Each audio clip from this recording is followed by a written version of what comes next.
নবীজির চাচা হানজালা রাদিয়াল্লাহু তাআলা আনহু তিনি নতুন শাদী করেছে। যেই মাত্র তিনি শুনেছে কুতিলা মুহাম্মদ সাল্লাল্লাহু আলাইহি ওয়াসাল্লাম শহীদ হয়ে গেছে, সে ফরজ গোসল করতে আইসা গোসলের কথা ভুলে গিয়ে যুদ্ধের ময়দানে যাওয়ার জন্য বাড়িতে গিয়ে স্ত্রীকে বলি, স্ত্রী গো তরবারিটা দাও, কার জন্য বেঁচে থাকবো? আমার নবী তো শহীদ হয়ে গেছে, ইসলামকে রক্ষা করার জন্য ময়দানে যুদ্ধ করতে যেতে হবে। জোরে কন্যা সুবহানাল্লাহ। তুমি না ফরজ গোসল করতে গিয়েছ?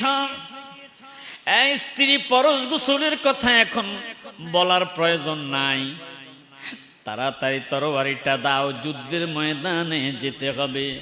হানজালা রাদিয়াল্লাহু তাআলা আনহু তিনি উহুদের ময়দানে ছুটলেন।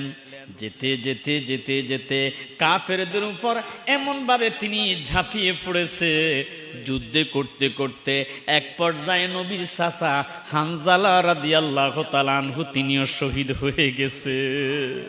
সুবহানাল্লাহ।